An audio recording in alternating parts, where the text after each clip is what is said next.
Pontinho de vista. Eu sou pequeno, me dizem, e eu fico muito zangado. Tenho de olhar todo mundo com o queixo levantado. Mas se formiga falasse e me visse lá do chão, ia dizer com certeza: minha nossa, que grandão! Pedro Bandeira.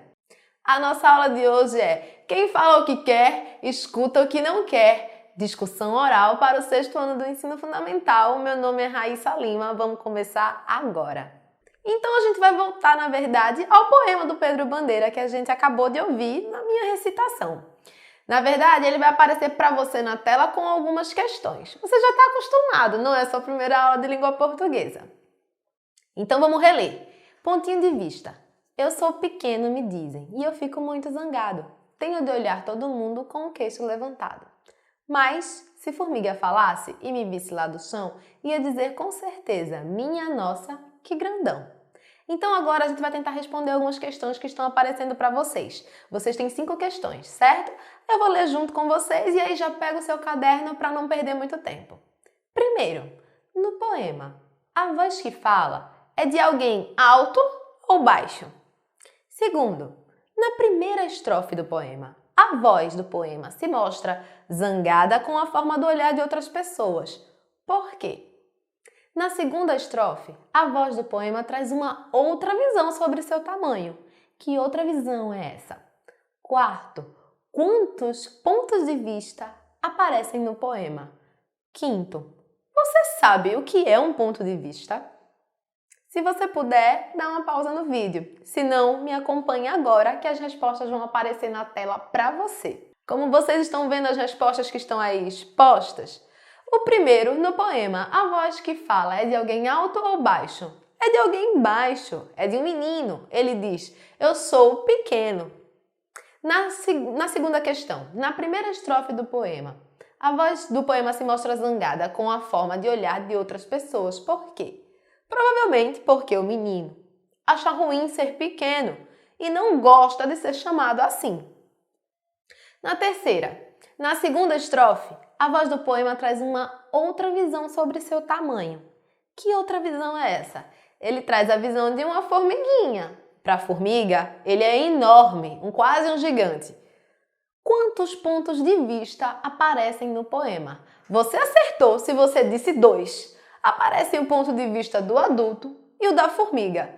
E aí você pode me achar uma professora um pouco estranha.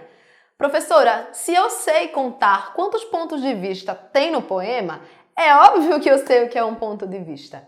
E aí, você sabe mesmo o que é um ponto de vista? Consegue me dizer assim, sem pestanejar? Se não, eu vou responder para você agora. Melhor, a gente vai responder juntos. Toda vez que a gente tem dúvida sobre alguma definição de palavra, é sempre bom ir ao dicionário e ele dá 2 definições sobre ponto de vista. A primeira delas vai aparecer para vocês aí na tela. Lugar onde fica o observador ou quem pretende ver, enxergar algo. Local de onde se vê melhor. Tem outra definição também inserida pelo dicionário que vocês estão vendo agora. Opinião própria, modo particular de entender, julgar ou perceber alguma coisa.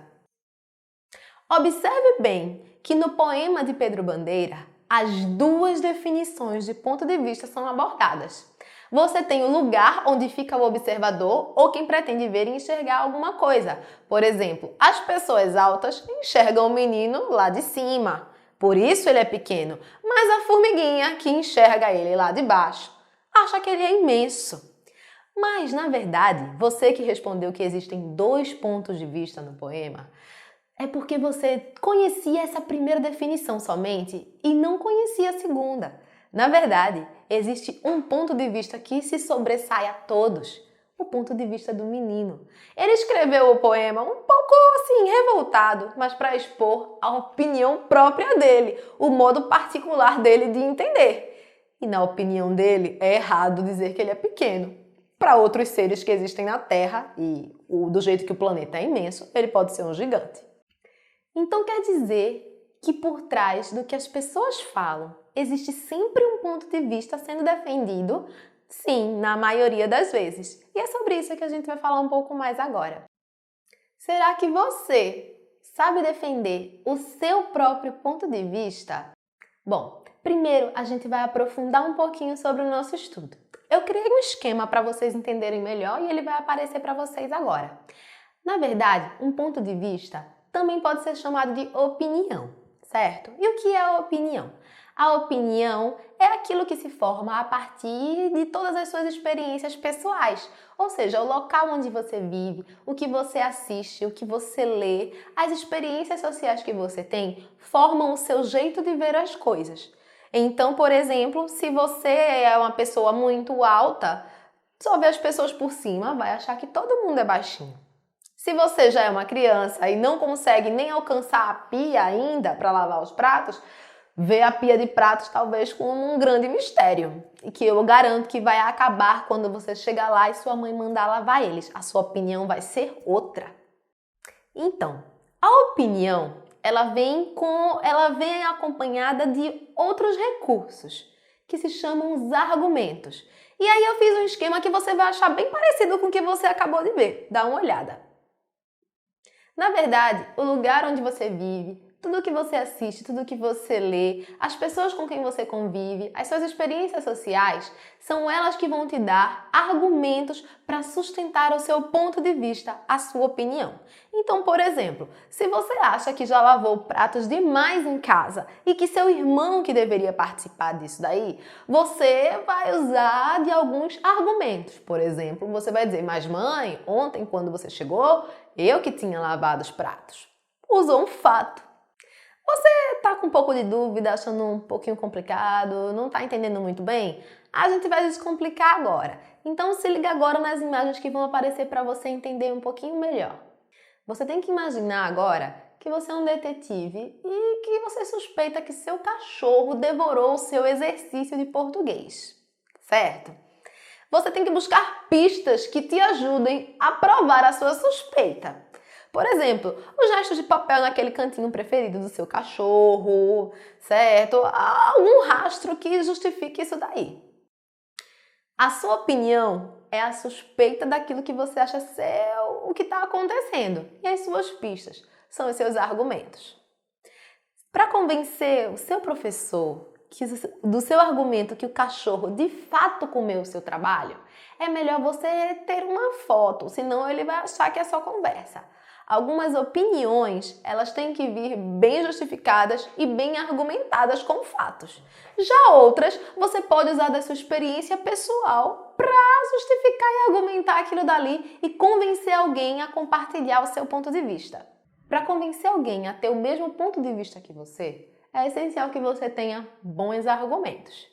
Acima de tudo, é essencial que você tenha bons argumentos em discussões orais. Então a gente vai começar por discussões orais mais simples. Por exemplo, aquelas em que você tem que convencer seu amigo a participar do mesmo grupo que você naquele trabalho de língua portuguesa, que você quer falar sobre jogos virtuais e ele quer falar sobre livros de aventura. Então a primeira coisa quando você está diante de uma discussão oral, por mais simples que ela seja, você primeiro tem que aprender a ouvir o outro. Esse é o primeiro passo. Não interrompa a fala do seu colega. Demonstre respeito, por mais que você discorde dele. Peça um tempo também para organizar seus argumentos. Não adianta dizer assim, vai ser isso e se você não aceitar, eu tiro você do meu grupo. Não funciona assim. Tente convencer sem ofender o que o outro pensa. Quem sabe, inclusive, você também não muda um pouquinho do seu ponto de vista e vocês conseguem fazer um trabalho só, incluindo as duas coisas. Então a gente vai seguir o esquema que eu acabei de citar para vocês. O primeiro passo, se você já esqueceu, eu faço a questão de lembrar, vamos aprender a ouvir o outro, certo? Então, nesses tempos de isolamento social, eu quis movimentar um pouquinho o grupo da família, que estava meio esquecido lá, né? E aí eu lancei uma questão um pouco polêmica. Não sei se, assim, na opinião de vocês, não tem polêmica nenhuma, mas no caso da minha família, movimentou um pouco. A pergunta que eu fiz lá vai aparecer para vocês agora. Eu perguntei para eles qual é o melhor time de Pernambuco e por quê. Achei que todo mundo ia concordar comigo e que todo mundo ia ter a mesma opinião, afinal de contas, somos todos da mesma família. Acontece que as opiniões foram um pouquinho diferentes, então começou uma grande confusão de áudios e de pessoas escrevendo e de figurinhas e ninguém se entendia mais. E aí eu decidi organizar pelo menos os áudios para trazer justamente para a gente usar aqui na aula. Então a gente vai primeiro ouvir o áudio do Felipe, certo? É um áudio curto e aí eu tinha organizado para eles da seguinte forma: vocês vão me dizer, vão se apresentar, vão me dizer qual é o melhor time de Pernambuco e por quê. Então se liga aí no primeiro áudio, o áudio do Felipe. Oi, meu nome é Felipe e o melhor time de Pernambuco é o Sport, porque é o único time que tem Copa do Brasil e Série A. Então, vai aparecer para vocês, eu fiz um resuminho do que o Felipe disse, vai aparecer para vocês agora. O Felipe afirma que o melhor time de Pernambuco é o Sport. E ele diz o seguinte: por que, Felipe, o Sport é o melhor time de Pernambuco? Porque é o único time de Pernambuco que tem Copa do Brasil e que tem Série A. Então o Felipe usou dois argumentos bem fortes para falar de futebol. Ele usou a exclusividade, quando ele disse é o único, só ele tem isso. E ele tem os títulos mais nobres lá do alto escalão do futebol brasileiro. Ou seja, ele tem o melhor time, muito provavelmente. É um argumento técnico, quando ele citou dois campeonatos nacionais, a Copa do Brasil e a Série A. Agora, a gente vai ouvir o que é que a Paula tem a dizer sobre essa história de quem é o melhor time de Pernambuco. Oi, meu nome é Paula e para mim o melhor time de Pernambuco é o Náutico, pelas suas cores vermelha e branca, que representam amor e paz. E eu me orgulho a dizer que hoje o Náutico é contra o racismo e a favor da presença feminina com sua mascote. A Paula afirma que o melhor time de Pernambuco é o Náutico. E assim como eu fiz para o Felipe, também fiz um resuminho do que ela falou, que vai aparecer na tela para você agora. Porque o Náutico é o melhor time de Pernambuco, segundo a Paula. A Paula resgatou uma coisa bem importante, por causa de suas cores vermelho e branco, que representam o amor e paz. E eu me orgulho de dizer que hoje o Náutico é contra o racismo e a favor da presença feminina no estádio com sua mascote. A Paula usou um argumento aí de estética, afirmando que a combinação de cores e o que elas simbolizam para ela é um argumento muito forte para o Náutico ser o melhor time de Pernambuco. E também comenta sobre o histórico de inclusão. Antigamente o Náutico não aceitava jogadores negros e agora ele já participa de campanhas, ou seja, demonstra um certo avanço. Além de tudo, ela parece estar muito orgulhosa da inclusão feminina na figura do mascote, que o Náutico acabou de criar esse ano. Agora a gente vai ouvir o áudio do Gabriel, certo? Se liga aí. Olá, meu nome é Gabriel de Oliveira e o Náutico para mim é o melhor time de Pernambuco porque é um time há mais de 100 anos vem proporcionando à sua torcida momentos inesquecíveis com vitórias, títulos, momentos em que fez a sua torcida chorar, vibrar, ter esperança. É um time que você olha e vê que realmente ele faz parte do seu coração. Assim como para todos os outros, vai aparecer na tela o que é que o Gabriel disse. E o discurso dele já foi um pouquinho mais longo, ele já se emocionou um pouquinho. Segundo o Gabriel, o Náutico é um time que há mais de 100 anos vem proporcionando à sua torcida momentos inesquecíveis, com vitórias, títulos, momentos em que fez a sua torcida chorar, vibrar, ter esperança. Segundo ele, é um time que realmente faz parte do seu coração. O Gabriel usou um argumento que é muito natural dos torcedores do Náutico. Ele usou o argumento da tradição, afirmando aí que é o melhor time de Pernambuco porque tem mais de 100 anos, ainda existe. E também usou o argumento da emoção.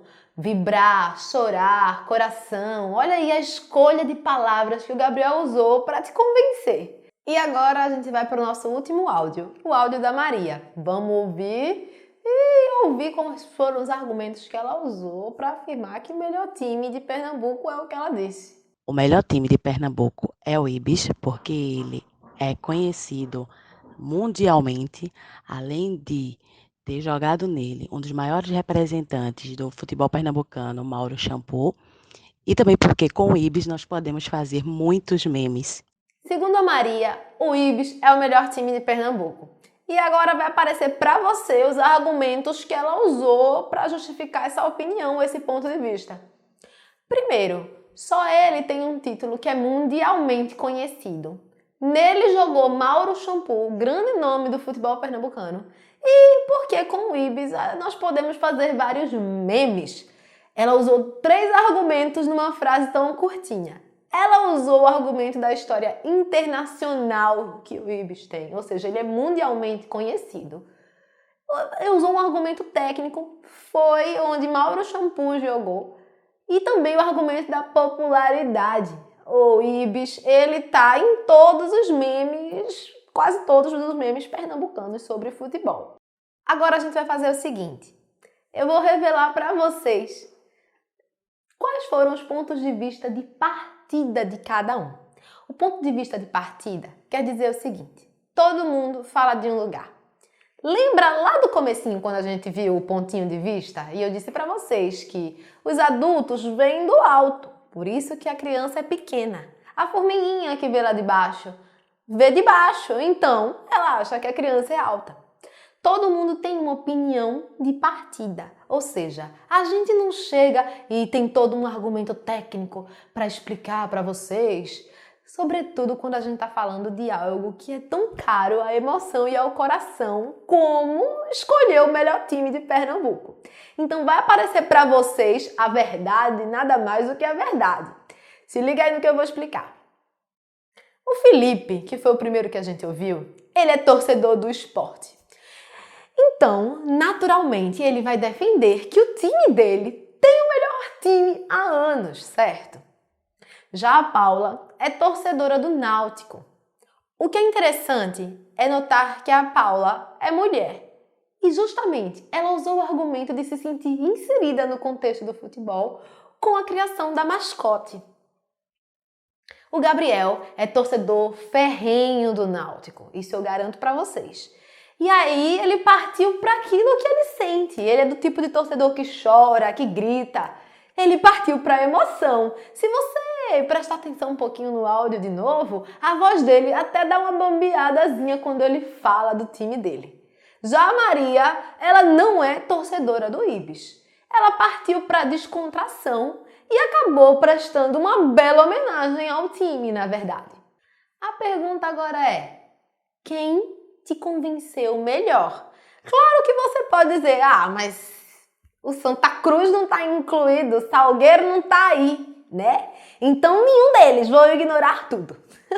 Na verdade, o que a gente vai fazer aqui agora é um exercício de escolher que argumento foi o melhor, aquele que conseguiu te emocionar mais ou aquele que te deu justificativas melhores. A gente vai analisar o argumento, não de fato quem é o melhor time de Pernambuco.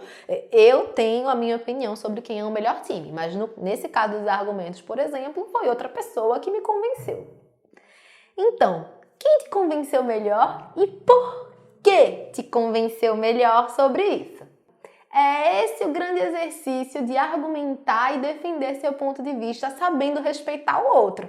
A gente tem que julgar agora o argumento.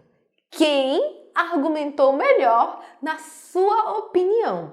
Mas assim, não é quem argumentou melhor se você é torcedor do Náutico, ou do Sport, ou do Ibis. É o meu já. Não é bem assim. Não é somente porque é o seu time. A gente tem que ter o exercício que a Maria fez, por exemplo. Mesmo torcendo por outro time, decidiu fazer uma brincadeira e acabou que prestou uma homenagem belíssima para o Ibis.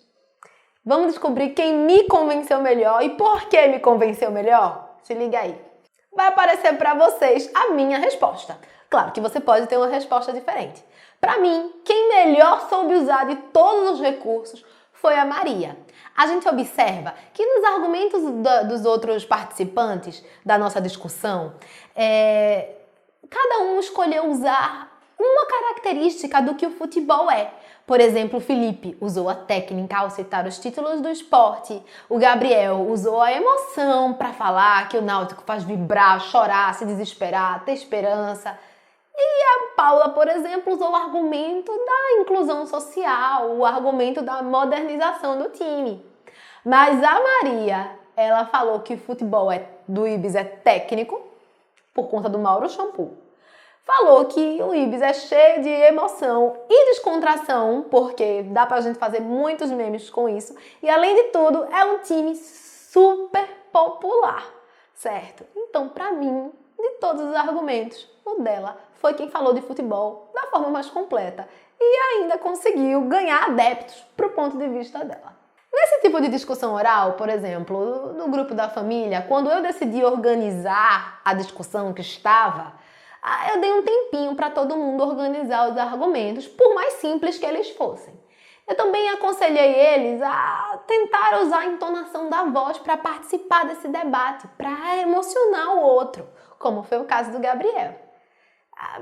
Mas acontece que no grupo do WhatsApp tem um recurso que a gente não pode usar, a não ser que você faça uma chamada de vídeo, que é o uso das expressões faciais para convencer. Lembra daquela situação que eu disse? Se você e seu colega estão debatendo para saber qual vai ser o tema da apresentação de língua portuguesa que vocês vão usar, se são jogos virtuais ou o livro de aventuras, é mais ou menos isso. Você pode usar a sua expressão facial para convencer. Por exemplo, fazer uma carinha de choro, mostrar que de fato está muito triste porque acha que é um tema formidável para ser trabalhado e que ninguém trabalha esse tema. Aposto que seu colega vai ficar sentido e vai acabar comprando o seu ponto de vista. Não diz para ele que eu te dei essa informação aí não. Mas nas discussões orais, as expressões faciais ajudam muito você a convencer.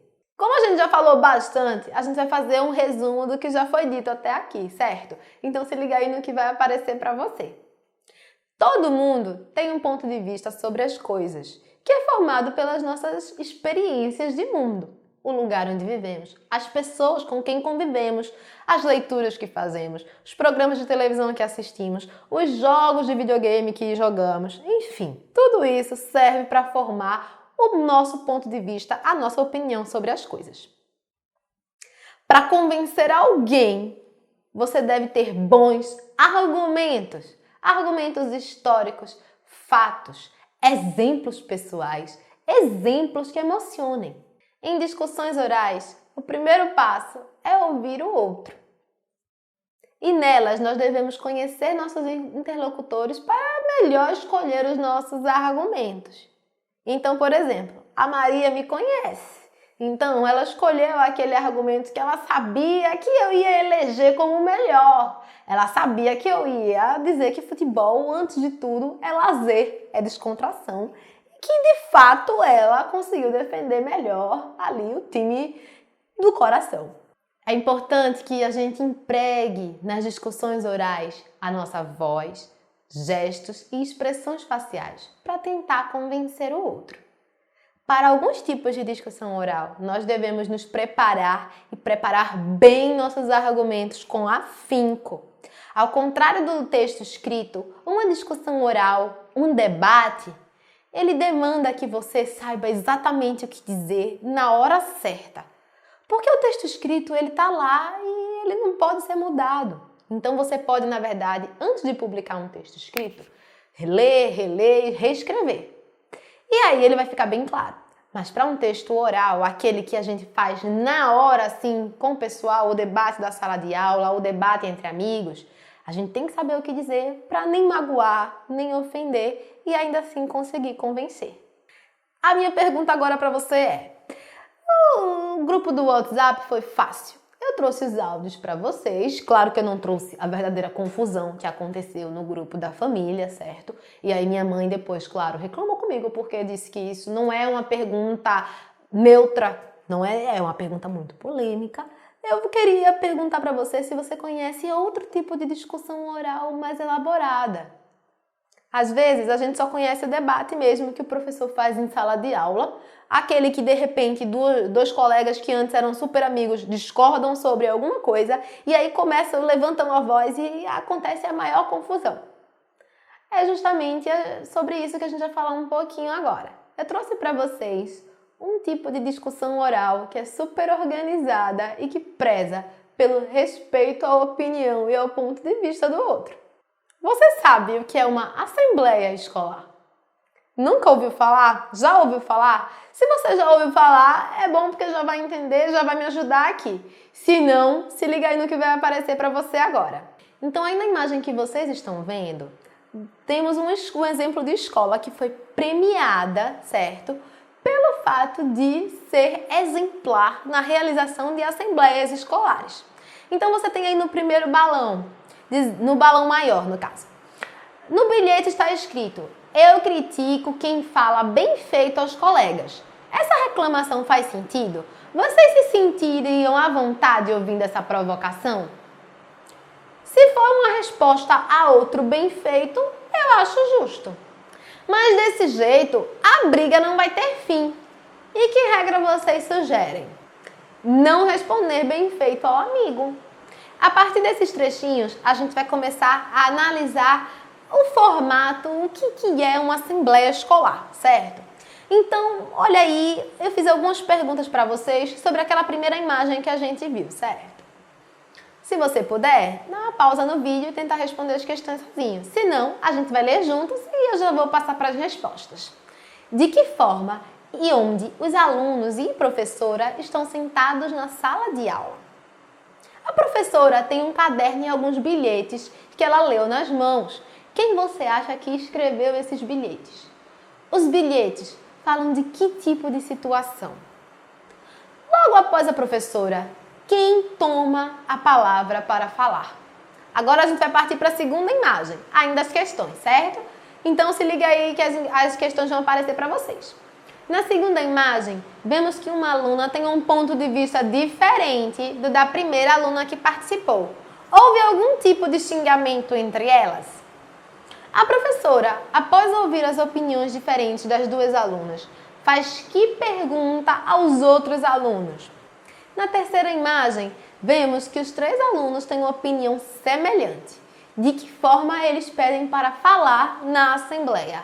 Houve briga sobre quem falará primeiro? Já vamos partir para as respostas que vão aparecer para vocês aí. Então, de que forma e onde os alunos e professores estão sentados na sala de aula? No chão, e eles estão todos sentados em círculo. A professora tem um caderno e alguns bilhetes que ela leu nas mãos. Quem você acha que escreveu esses bilhetes? Provavelmente os próprios alunos. Os bilhetes falam de que tipo de situação? Situações de conflito, são situações complicadas de se resolverem entre alunos somente. Logo após a professora, quem toma a palavra para falar? Uma aluna. Se liga aí nas respostas que vão aparecer logo na sequência. Então, vemos uma aluna que tem um ponto de vista diferente da primeira. Houve algum tipo de xingamento entre elas? Claro que não. A professora, após ouvir as opiniões, faz que pergunta para o grupo inteiro de alunos. Ela pergunta que regras devem ser sugeridas para esse tipo de situação, a situação de dizer bem feito. Essas respostas são fáceis e elas vão aparecer para você também. Na verdade, eles levantam a mão para poder pedir a fala e assim participar da assembleia. Houve briga sobre quem falará primeiro? Não.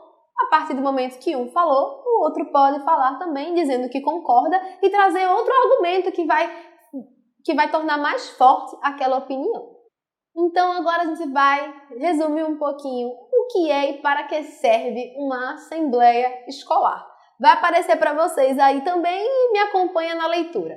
Assembleias escolares. Para que servem? Servem para buscar soluções para conflitos sobre diferentes temas na sala de aula ou até mesmo na escola.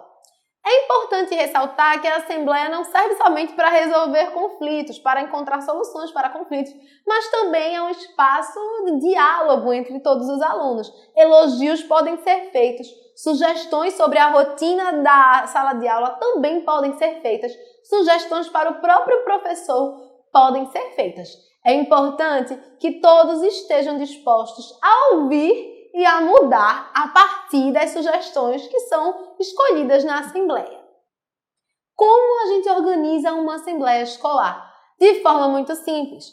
Todos os membros devem estar sentados em círculos, de preferência. Pode ser nas cadeiras ou pode ser no chão. Mas o ideal é que não exista nenhum móvel, nenhuma parede atrapalhando a visualização de todos e de todos os membros que estão fazendo parte da Assembleia. Os alunos que tiverem críticas, sugestões ou elogios, colocam as críticas em bilhetes anônimos, ou seja, você não precisa se identificar, e entregam para aquela pessoa que a gente vai chamar de mediador. Ora, quem é o mediador?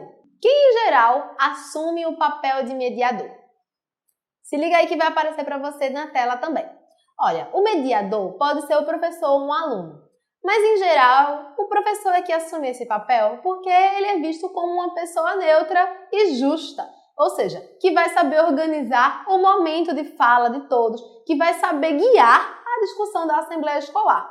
Mas não impede que depois do professor de língua portuguesa, por exemplo, ter trabalhado a Assembleia Escolar com vocês em sala de aula, que ele peça para que vocês realizem outra e façam uma eleição em sala para escolher aquele aluno que vai ser mediador. Afinal, ele vai estar preparado para isso. O papel do mediador é ler as considerações, organizar a ordem da fala das pessoas e, com certeza, evitar atritos e brigas. Posso criticar colegas específicos nos meus bilhetes? Não.